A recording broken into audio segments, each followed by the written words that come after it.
자, 10년 정기 티어 승급전. 거의 뭐, 우리가 지금 10년이 딱 맞아 떨어지는 건 아니지만, 10년마다 오는 이 티어 승급전을 지금 바로 앞에 두고 있죠. 보통 이럴 때 구조조정을 합니다. 기업들이 구조조정하고, 사실 글로벌은 이미 구조조정이 끝났잖아요. 그래서 돈이 흘러가는 쪽도 구조조정이 끝났고, 그렇게 되었기 때문에 이제 다음 티어 승급전의 환경이 갖춰졌다. 이제 리그에서 이제 구조조정 끝났으니까 패치 끝났어요. 이제 여러분들 여기 와서 도전하세요. 이런 시즌이 오는 시점입니다. 그래서 비정기 승급전이 팬덤을 이겼는데 이 시기에 글로벌 패치가 나온 게 아니었고 사업 자체 구조조정이 일어난 것도 아니었어요. 근데 지금은 이 구조조정도 이루어지고 있죠. 그냥 이전에는 개선? 예. 그래서 여행 가지 못하는 서비스 기업이 버티기 좀 힘들었다. 이 정도 수준인데 지금은 완전히 다른 수준이죠.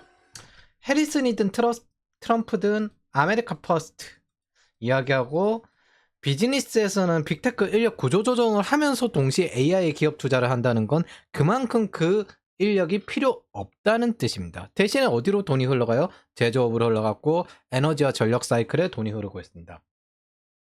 그래서 예전에 이제 개발자 부족 현상과 다르게 지금은 오히려 다른 쪽으로 흘러 들어가고 있습니다.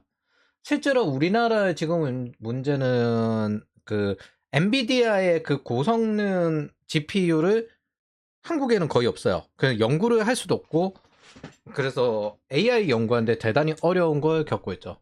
그래서 얼핏 보면 금수저가 이런 거에 잘 돌아가는 이런 거 잘 버티고 이런 것 같지만은 세상사는 절대 호락호락하지 않습니다.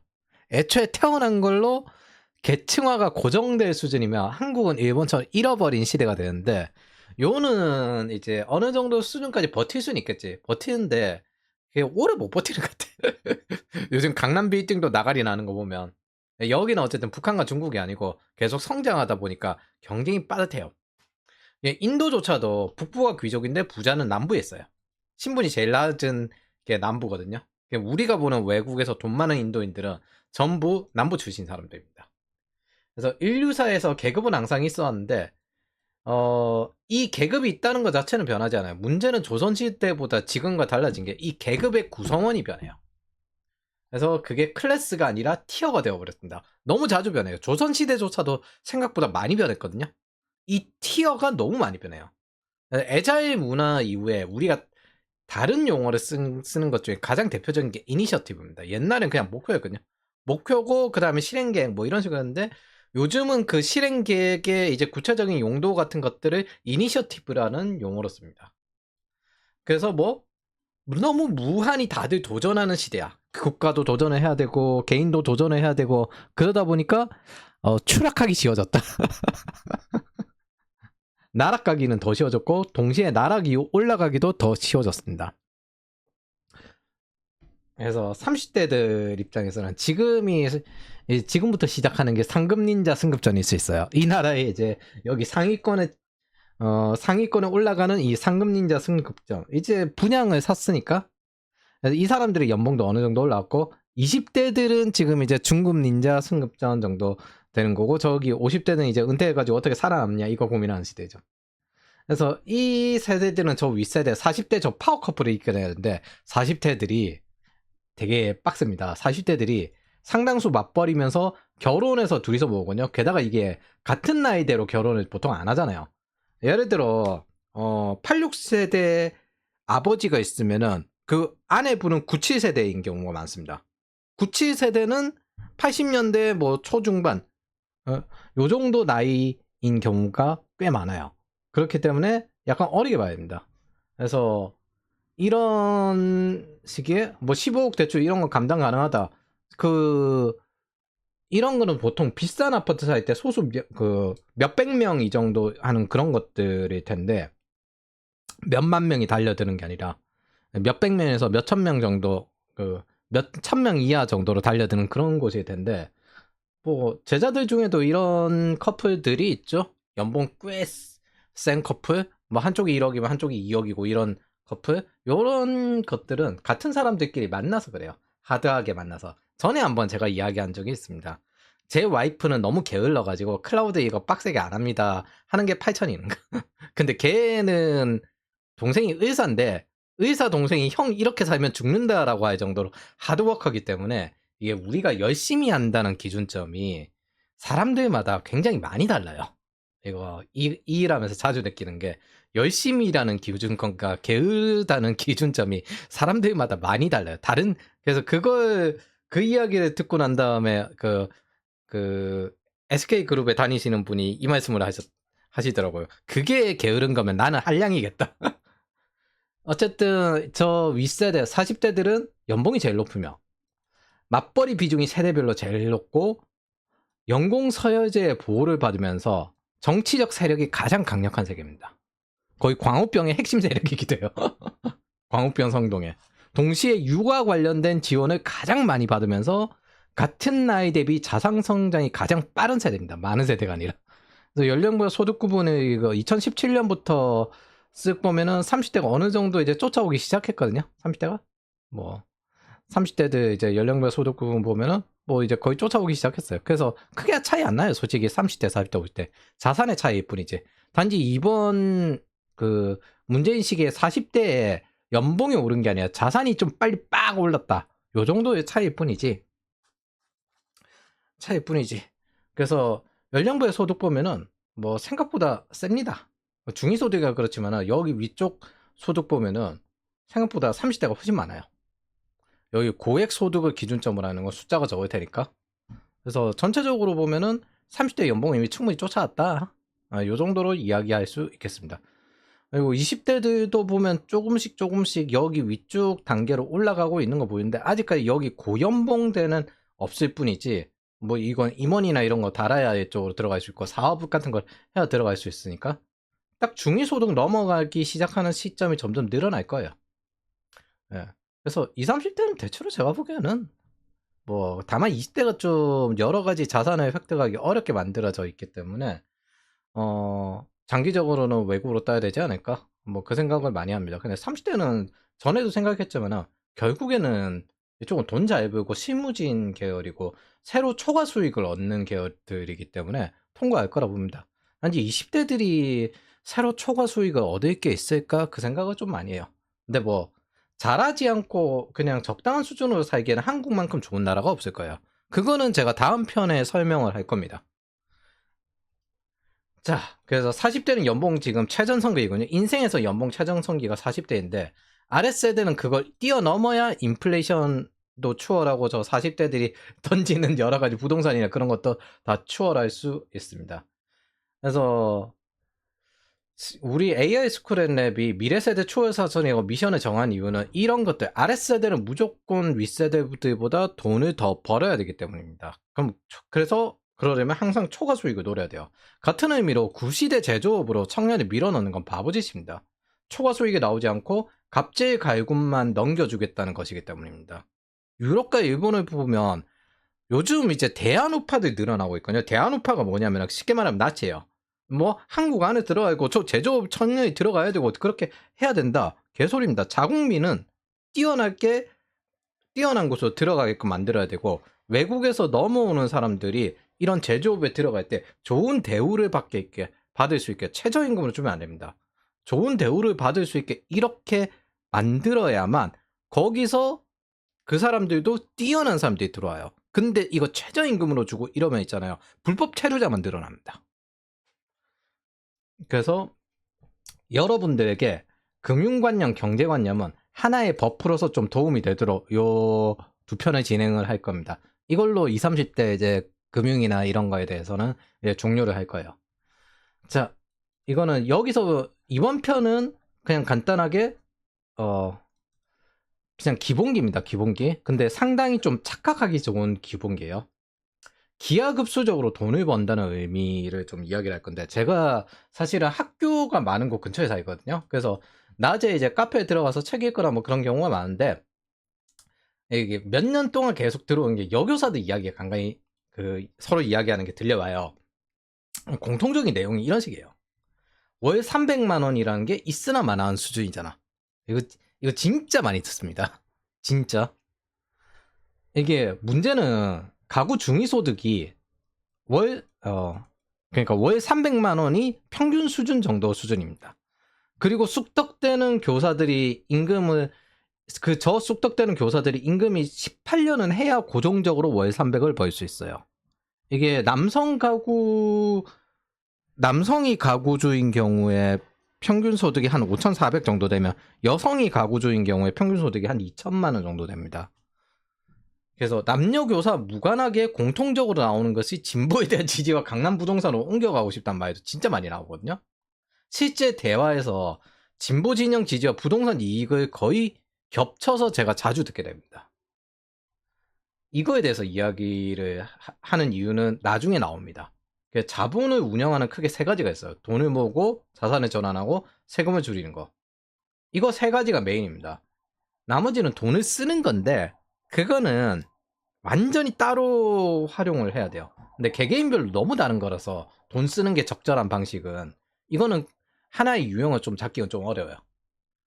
그래서 이건 현금 흐름이라는 관점으로 좀 확장하면 다음과 같습니다. 돈을 버는 법, 이 사업, 부업, 배당주 이런 총 현금 흐름을 증대시키는 거예요. 돈을 모으는 법, 저축 습관이나 비용을 감소시키고 세금을 줄이는 거, 돈을 투자하는 거.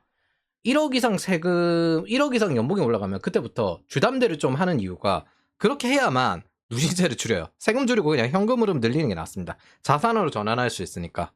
그래서 현금 흐름 가능성이 있는 장기적인 자산 소유 이런 것도 있고요. 돈을 쓰는 법, 업무 밀도를 높이기 위해서 뭐 만들어주는 세탁기. 근데 이게 개개인의 소득에 따라 다르겠죠. 소득이 적은 사람이 이런 식으로 시간을 너무 벌겠다고 이런데 돈을 많이 쓰면은 오히려 모으는 돈이 줄어들겠죠. 그러니까 아끼는 그 정도의 수준이 개인마다 너무 달라요. 그래서 그거 자기가 시간당 임금이 어느 정도 되는지 그걸 계산을 잘할 줄 알아야 됩니다. 뭐 청소등 외주, 그리고 남의 시간을 살 때, 남의 경험을 살 때 그 외 신뢰를 주기 위한 옷차림과 외모 관리. 사실 이것들은 엄밀히 말하면 돈을 아끼면 안 되는 영역들인데 문제는 내가 어느 정도 버는가에 따라서 돈을 아껴야 된다 말아야 된다 이게 다르기 때문에. 근데 딱 하나는 명확한 게 보통 이런 것들에서 내 업무 밀도를 높이는 게 아니라 이걸로 놀아야지 이런 사람도 있어요.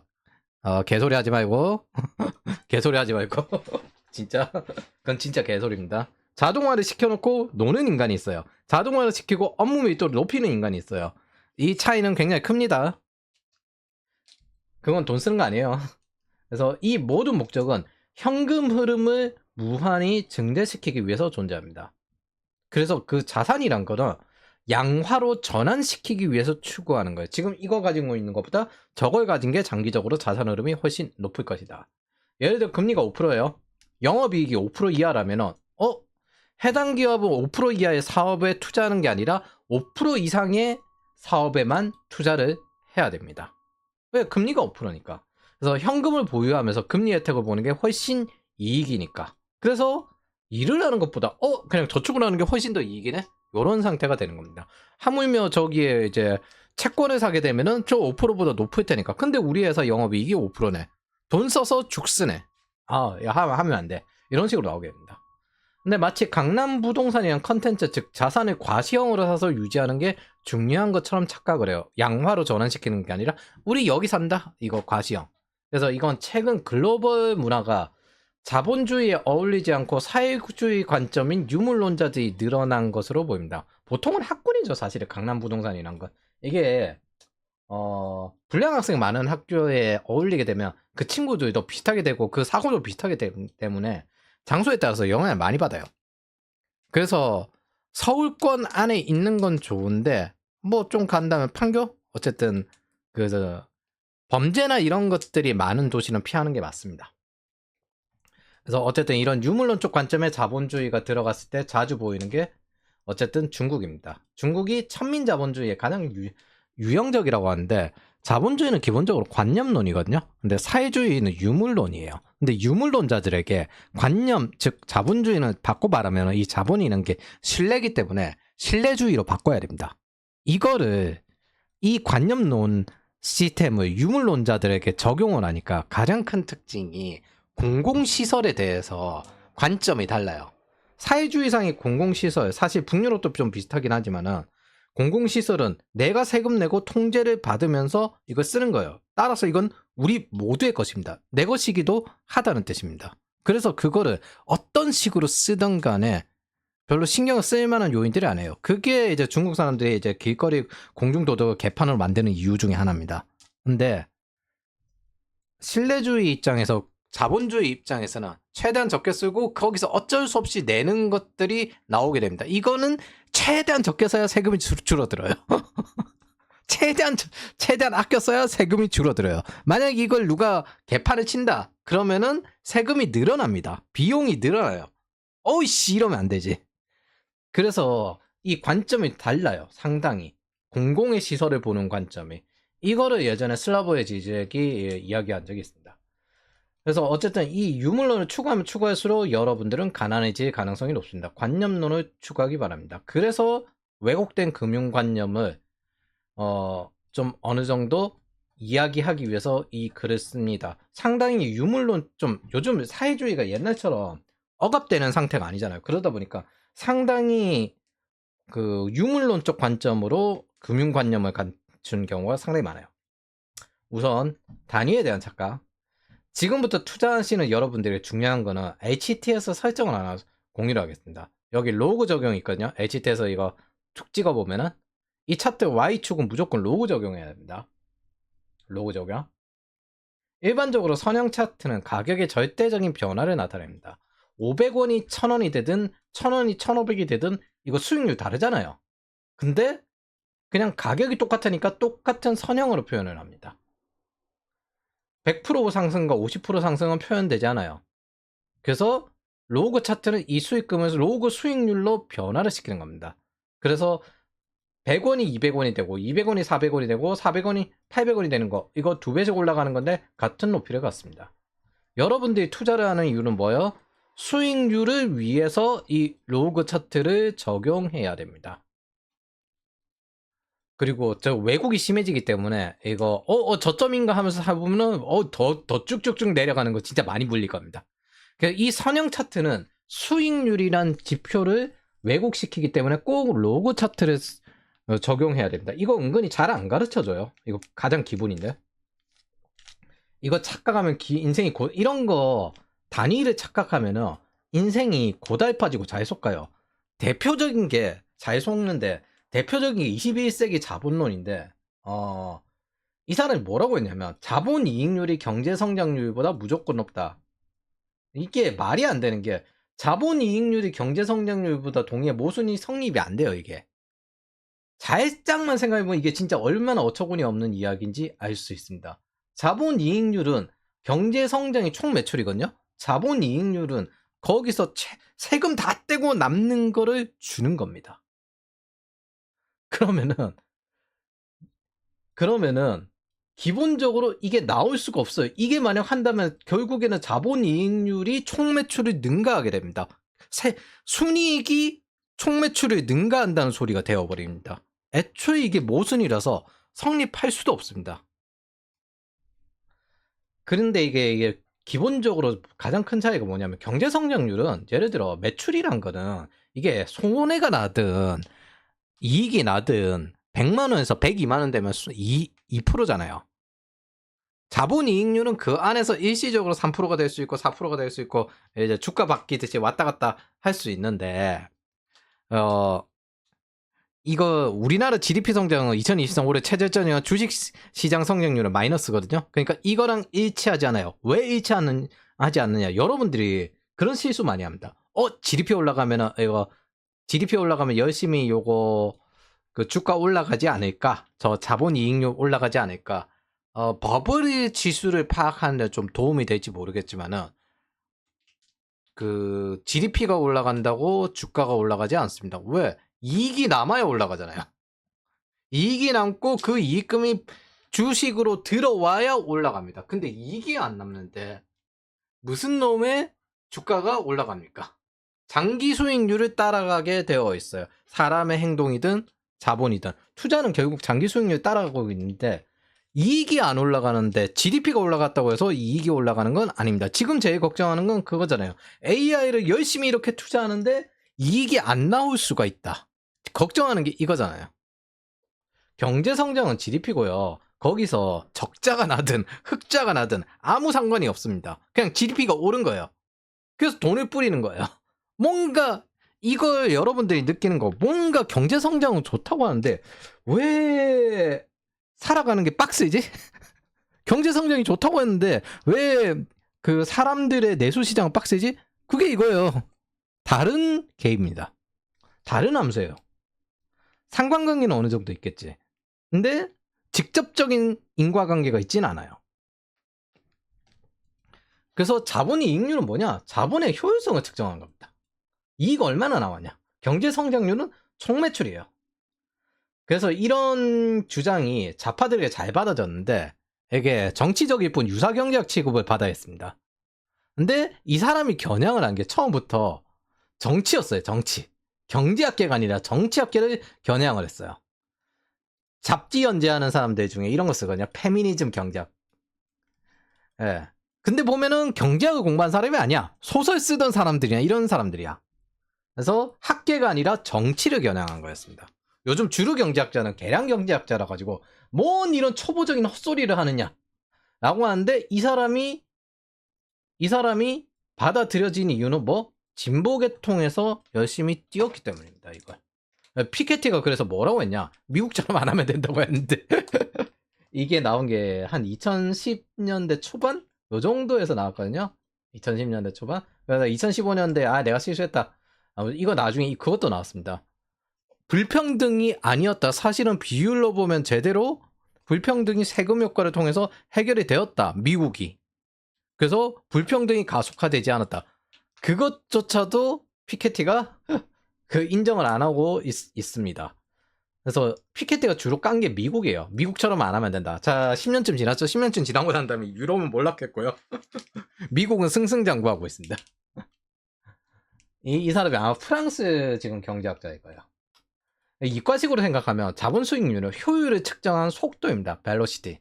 근데 경제 성장률은 규모만 측정한 속력입니다. 자, 이렇게 가요. 이렇게 가요. 같은 목적지인데 A는 이렇게 가요. 속력이 더 빠르죠. 이게 총매출입니다. 총매출이 얼마나 나오든. 근데 B는 여기 딱 갔어요. 이건 뭐? 이익입니다. 그래서 요게 벨로시티고요. 요거는 그냥 힘이에요. 속력. 그리고 요건 속도.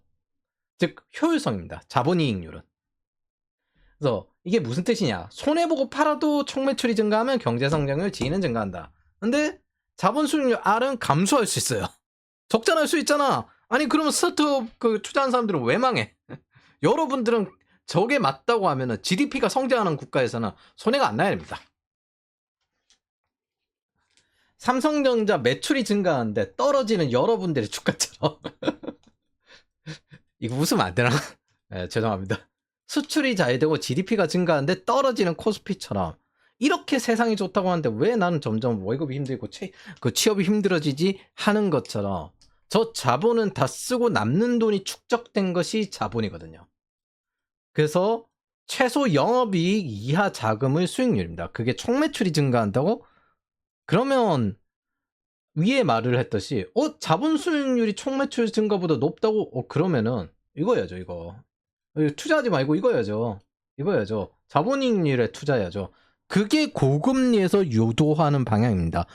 투자 좀 적게 하고 인플레이션 줄여라. 지금 인플레이션이 더 심각하다. 여기에 자본이익에 투자를 해라. 뭐? 채권 사라는 거죠. 그래서 여러분들은 이게 익숙합니다. 기준금리가 낮으니 부동산 상승에 투자한다. 뭐 자본이익이 낮으니까 그냥 돈 빌려가지고 부동산에 투자한다. 이게 주담대예요.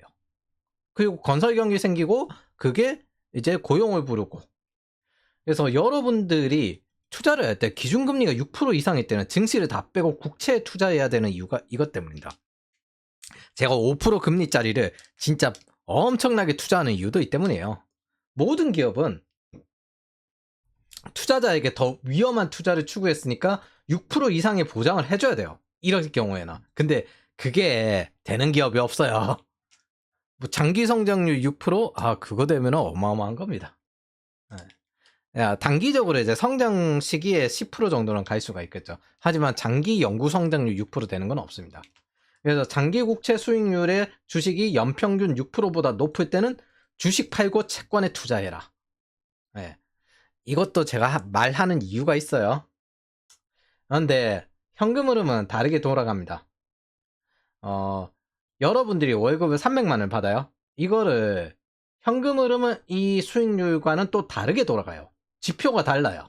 제가 위에는 수익금과 로그 함수 이 비율을 보라라고 이야기를 했죠. 자, 지금 현재 수익금, 로그 수익률, 그리고 이것도 이거는 속력, 그 다음에 속도, 이렇게 단위가 다르다는 걸 이야기를 했습니다. 그럼 현금 흐름 또 뭐냐? 월급 300만원 받아요. 근데 전업 투자자 하면 얼마 정도 월에 벌어야 되냐? 이거 900만원 벌어야 된다. 3배 정도는 벌어야 돼요. 이유는 여러 가지가 있는데, 예를 들어 지금은 개발자 과잉 영상이죠. 이보다 돈 버는 사이클이 더 짧은 게 투자자입니다. 이것보다 돈 버는 사이클이 더 짧은 게 투자예요. 따라서 돈을 버는 개념이 일정하지 않습니다. 이 개발자 과잉 영상도 사실 2, 3년 정도 지나면 그랬었나 하면서 전부 또 개발자일 겁니다. 근데 S&P 500 장기 수익률 6, 8%거든요. 그러면은 이거만큼 안 나옵니다. 이거만큼 나오려면 어마어마하게 자본이 커야 돼요. 그 자본이 클 수는 없잖아요. 그래서 이 장기 수익률을 넘어서려면 이게 기본적인 베타기 때문에 이거는 의도에서 나올 수가 있습니다. 그러면 이 900만 원이 요 범주 안에서 나와야 된다는 뜻입니다. 그 무엇보다도 이거는 생활비 빼고 그리고 난 다음에 여기로 넣을 수 있는데 요거는 여기서 나온 거 가지고 생활비를 빼야 됩니다. 일정하게 나오지 않는데 여기서 나온 거 가지고 생활비를 빼야 된다고? 그래서 상당수 수익이 자본에 의존하기 때문에 폭락할 때는 또 심지어 전 재산을 잃을 수 있어요. 근데 직장이 있으면 이 돈은 계속 들어오죠. 현금 흐름이 계속 들어와요. 근데 이건 현금 흐름이 들어오다 못해 현금 흐름이 날아갈 수가 있어요. 그래서 자본을 줄이면 수익금이 나오지 않는 근본적인 문제도 생깁니다. 내가 예를 들어 한 30%, 40% 폭락을 했어. 폭락을 하고 난 다음에 다시 거기서 6%, 8%가 나온다고? 6%, 8%가 나온다고요? 장난 아닐걸요? 그 나오는 게 더 적어졌잖아. 근데 이거 따라잡아야 돼. 그럼 다시 또 위험하게 하고 또 따라잡아야 돼. 더 위험하게 하고. 전업 투자자가 진짜 위험한 겁니다. 여러분들이 전업 투자자로 생활비를 번다? 이거 글쎄 그 전업 투자자들 이야기 들어보면은 거의 뭐 시력이 날아갈 정도 수준도 이야기를 하는데 그 정도 해도 안 될 것 같은데 내가 보기엔 이거는 그냥 남들 알파를 먹는 거기 때문에 알파는 무조건 경쟁이라고 했잖아요. 그러니까 누군가 손해 보는 사람을 잘 공략을 해야 돼요. 그래서 위의 것처럼 일해서 받는 고정 수익은 자본 수익으로는 결코 극복할 수가 없습니다. 그 극단의 사업이에요. 예를 들어 사업은 10억을 투자해서 5년, 10년 안에 매출 10배 만든다. 이거는 꽤 이거 하시는 사업가 분들 많아요. 근데 이 수치를 따라가려면 주가 투자 수익률 20% 정도는 달성해서 6배가 돼야 한다. 여기서 나오는 순이익이 20%씩 늘어나야 됩니다. 차라리 사장은 여기서 월급을 받을 수 있거든요. 매출이 10배 나왔으니까 여기서 월급 받으면 되지. 근데 여기서 투자 수익률 20% 늘어나야 된다.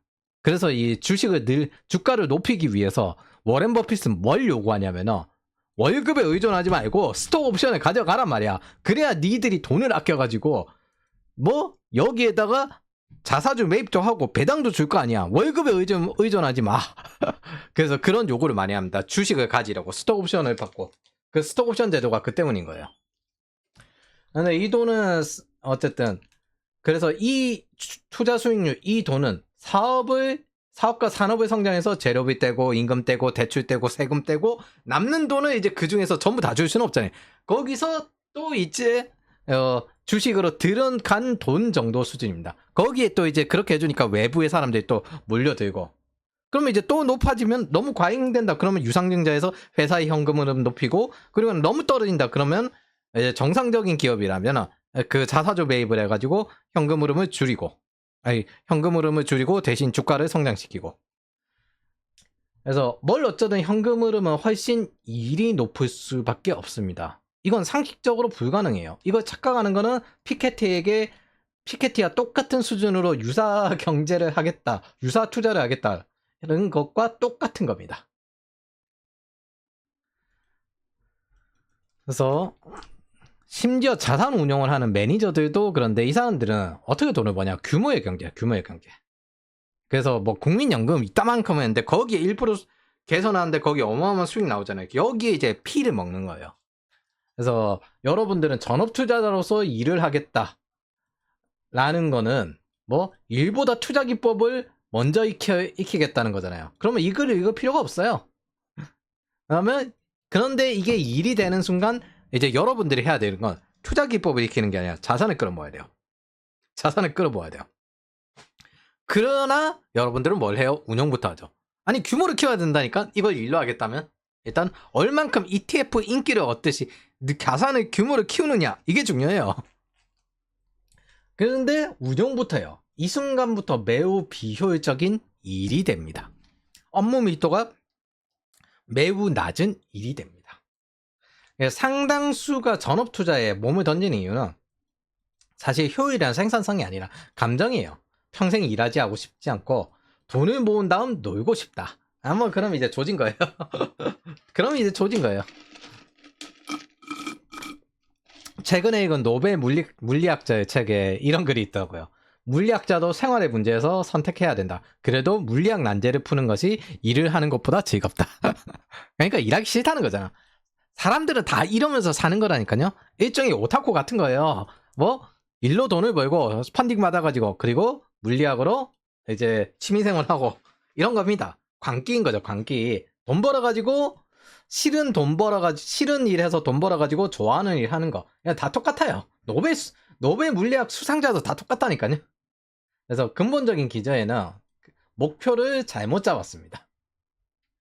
장기적인 총현금 흐름의 무한한 증대라는 구조를 잡아야 되는데 단기적으로 현금을 쫙 모아서 장기적으로는 총현금이 떨어져요. 떨어지는 방향으로 가요.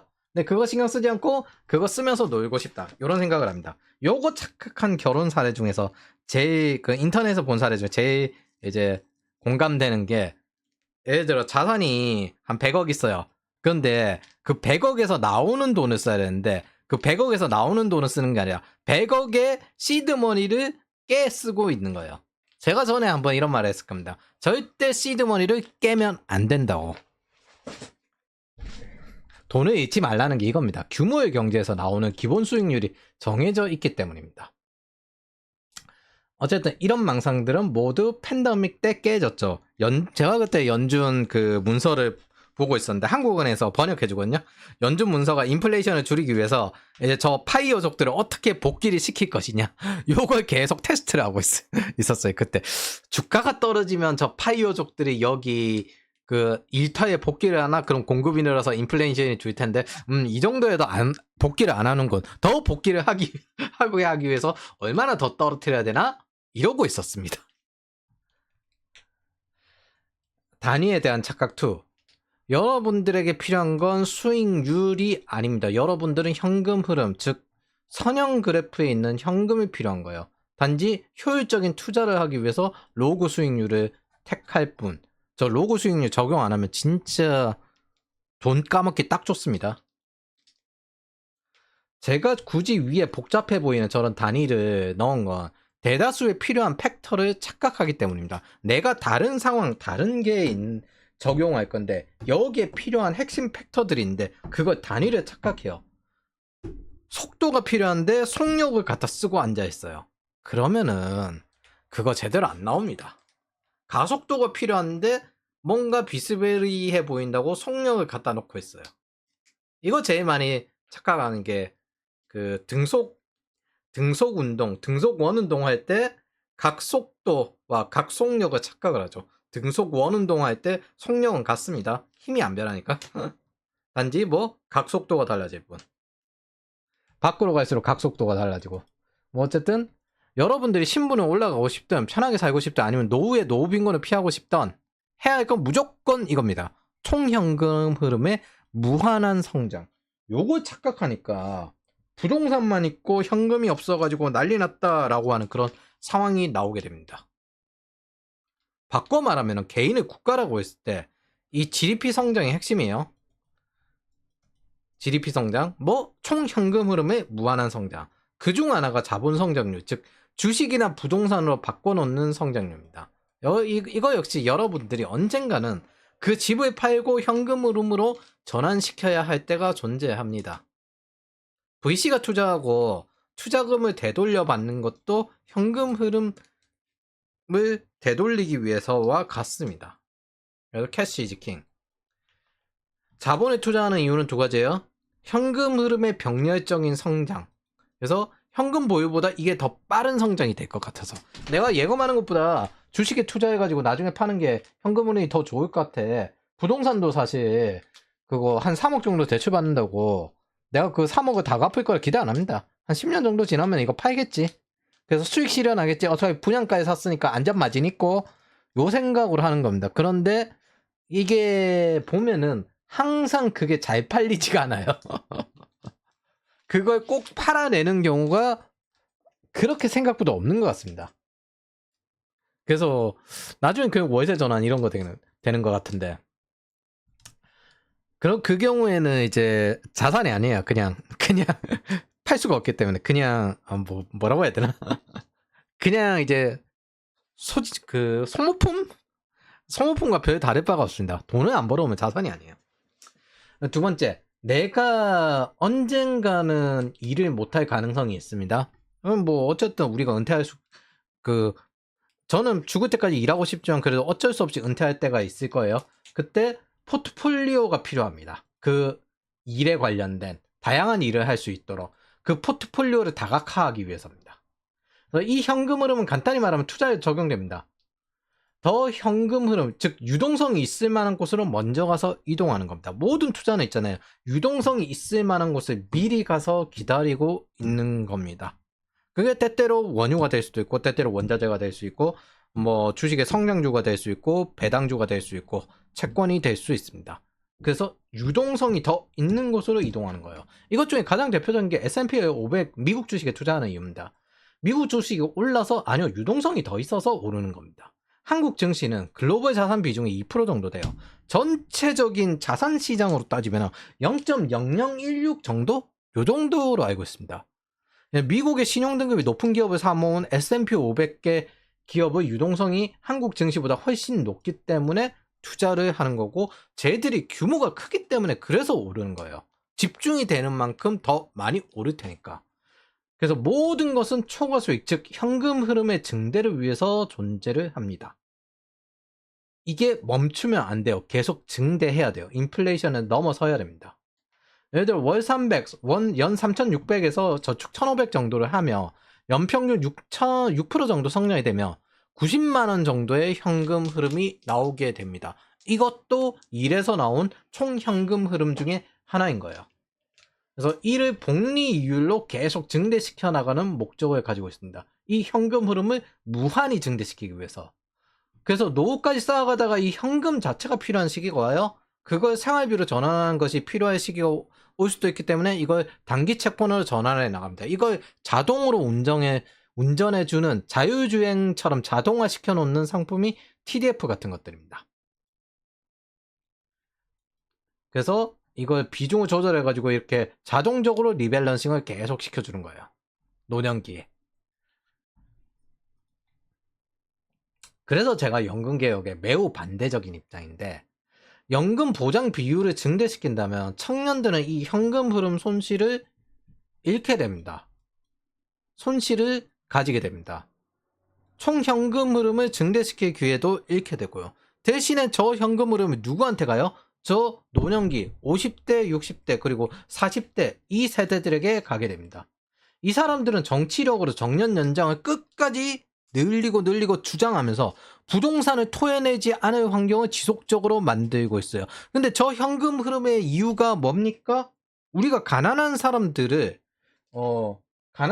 돕지 말자, 이거 이야기를 하고 있는 게 아니잖아요. 부동산을 가진 사람들이 소득 대체율, 임금도 높아서 정년 연장 한 번이라도 더 해가지고 이거 최대한 현금 흐름을 일생 내내 현금 흐름을 늘려. 근데 이 사람들이 현금 흐름이 없는 건 이 부동산 때문이야. 이 부동산을 토해내고 싶지는 않아.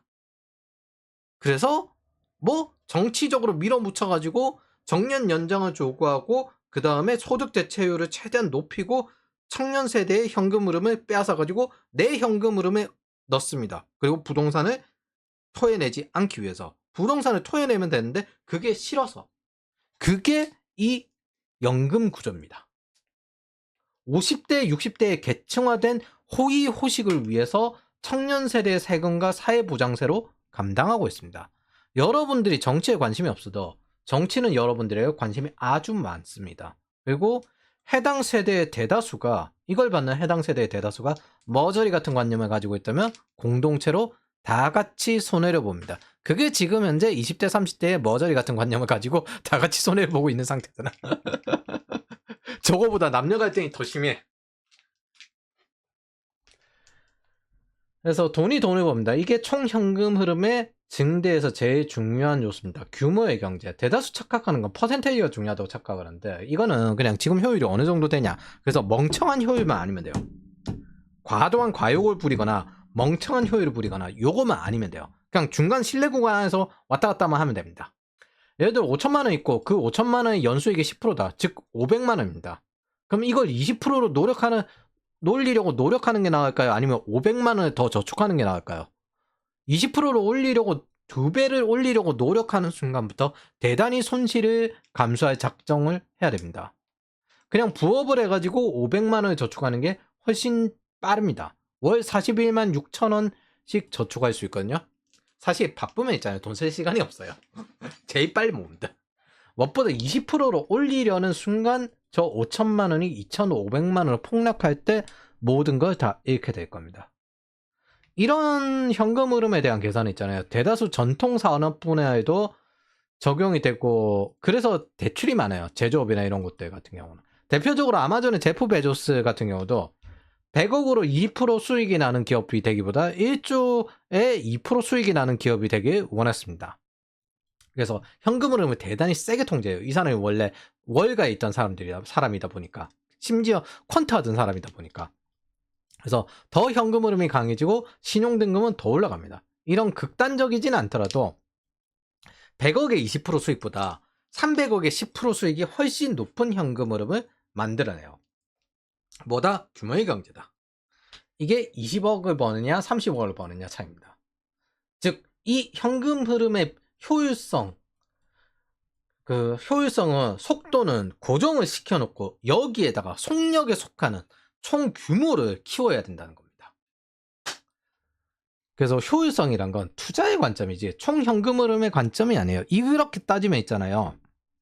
그 부동산 같은 경우도 투자 수익률은 하급지가 높습니다. 근데 왜 자꾸 상급지를 가려고 해요? 환경에 관련된 문제도 있지만 이게 덩치가 크니까. 여러 개의 집을 가질 필요 없잖아요. 똘똘한 한 채. 그래서 그게 현금 수익이 더 높아지기 때문에. 그리고 그게 좀 더 잘 팔려요. 하급지나 구축이 진짜 잘 안 팔려요. 그것도 있습니다. 그래서 이게 1, 2억이 들어가는 게 아니기 때문에 대단히 신중하게 고르는 게 필요합니다. 그 하급지를 살 바에는 차라리 그냥 규모가 큰 게 그냥 낫다고 개인적으로는 그냥 현금 흐름이 더 훨씬 큰 게 낫다고. 다른 대체품이 많으니까. 동시에 시장 베타를 안정적으로 먹는다면 그냥 현금 흐름의 성장은 규모의 경제에서 꾸준히 커지면서 들어갑니다. 여러분들이 투자할 때 차트는 투자율을 위해서 로그 차트를 참고하겠지만 여러분의 현금 흐름의 돈은 로그가 아니라 선형입니다. 즉 숫자예요. 숫자. 그래서 자본의 규모가 모든 것을 결정합니다. 속도와 속력을 잘 구분하시기 바랍니다. 괜히 거기에다가 가속도 붙이겠다라고 하다가는 난리 납니다. 그래서 대다수 투자는 자본 수익률, 속도를 고정시켜 놓고 이 도로가 정해져 있어요. 이 도로 그 기점이 정해져 있어요. 가끔 빨라질 때가 있는데 빠르게 운전하다 보면 기저율로 회복이 돼요. 그래서 현금 흐름을 증대시키는 가속력을 가지게 됩니다. 그래서 이건 수익률이 높은 기업들이 대출을 받는 이유가 이것 때문이에요. 그래서 현금 흐름을 계속 증대시킬 수 있는 투자처를 발견했기 때문에 대출 받아서 저기 가는 게 훨씬 더 현금 흐름이 높다. 즉 수익률은 고정을 시켜놓고 덩치를 키우는 거, 이게 기하급수적으로 버는 거예요. 이걸 가장 많이 보는 게 뭐다? 부동산이다. 하급지가 훨씬 더 수익률이 높고 빌라 월세율이 수익률이 높은데, 그런데 뭐다? 상급지로 옮겨간다. 즉 기하급수적으로 버는 거는 자본의 규모에서 나옵니다. 여러분들은 등비급수가 기하급수잖아요. 저기에 급수 R이 다이나믹하게 변하는 거 본 적 있습니까? 이게 피케티 같은 실수입니다. 자본 수익률은 뭐다? 속도예요, 속도. 현금 흐름은 속력이에요, 속력. 그래서 규모가 훨씬 강합니다. 이게 일은 위험하게, 투자는 안정적으로 해야 되는 이유이며, 투자를 빠르게 벌려고 하면은 속도에 많이 투자를 해야 하는데 이건 안 돼요. 근데 일에는 속도에 빠르게 투자하는 게 됩니다. 그래서 나머지는 이런 자잘한 조정의 효율성 문제예요. 그래서 돈을 버는 속도, 요거 버프. 자산을 모으는 속도, 버프. 그리고 세금을 줄이는 버프. 이렇게 해가지고 요걸 무한히 버프를 돌리는 거예요. 세금 최대한 줄이고, 자산 최대한 모으는 거요. 모으는 거, 버는 거 아니고 모으는 거. 그리고 돈을 버는 거 최대한 늘리고 돈을 벌기 위해서 저기다가 집어넣는 겁니다. 즉 투자 수익률은 여기다 들어가야 돼요. 돈 버는 속도. 이것도 장기적으로 시간을 늘릴 때 총 현금 흐름이 최대치로 늘어날 수가 있습니다. 즉 일생의 현금 흐름이 늘어난다는 거예요. 그래서 얼마나 건강하게 오래 살아남아서 최대한 오래 놀고 가느냐, 이게 제일 중요합니다.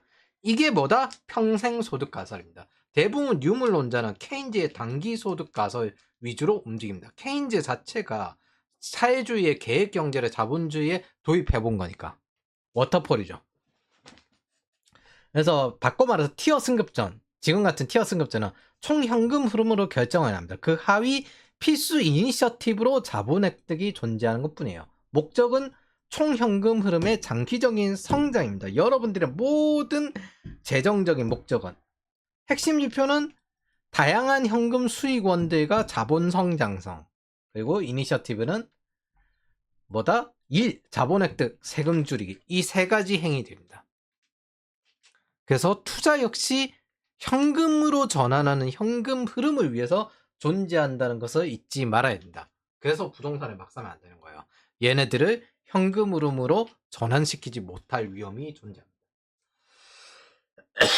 사지 말라는 뜻이 아니라 현금 흐름으로 전환시킬 수 있는가 없는가, 그리고 그게 긍정적인가, 그걸 계속 거는 겁니다. 일단 제일 중요한 탑라인 현금 흐름이 증가해야 합니다.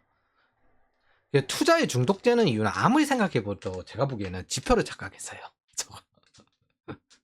근데 그것도 있고 일하기 싫어서까지 같이 합쳐진 것 같아요. 투자는 잘못 없어요. 락스를 잘못 쓴 것 같은 사람들이 잘못이지. 락스 끓이는 사람, 이런 사람들 있거든요. 이게 뭔 일이나 할지 모르니까. 그래서 순자산 10억이 넘어도 생활비가 없으면 현금흐름이 막혀서 토해낼 수밖에 없는 게 자산입니다. 저거 하기 싫어가지고 청년들 현금으로 빼앗겠다 라고 하는 게 연금이잖아요. 그래서 기본적인 도리, 이걸 지키지 않고 과욕을 부리면 스스로 함정에 빠집니다. 시장의 구조는 규모를 키우라고 했지 장기적으로 효율은 고정시키는 게 맞아요. 기복이 없어야죠. 리스크, 즉 공덕 없이 시장 수익률을 절대 높이게 두지 않습니다. 리스크 대비 리워드, 리스크가 공덕이에요. 적당히 회색지대를 허용해주면서 때때로 보통 온건한데, 이걸 너무 회색지대를 너무 왔다 갔다 해서 내 것처럼 굴면 있잖아요. 시장이 잡아먹힙니다. 그게 규모가 돼요. 누가 잡아먹었으니까. 잡아먹힌 만큼 시장 전체 규모는 누가 잡아먹어서 커질 거 아니에요. 자본이 늘어났어. 네. 그래서 결국에는 이 시장, 즉 그 도박 회색지대에 들어가는 순간부터 도박판이거든요. 그때부터는 이제 카지노 자체가 먹는 거지. 그래서 돈을 벌어야 자산입니다. 결혼 도전 뭐 실패하고 자식 노자 실패하면은 인적 자산 투자에 실패해서 인생 말년이 제일 괴롭다고 합니다. 돈이 제일 많이 드니까. 이걸 잘 기억하시고, 자, 다시 돌아서 투자든 뭐든 모든 건 현금 흐름을 증대시키는 목적이 있다는 걸 기억을 하시기 바랍니다.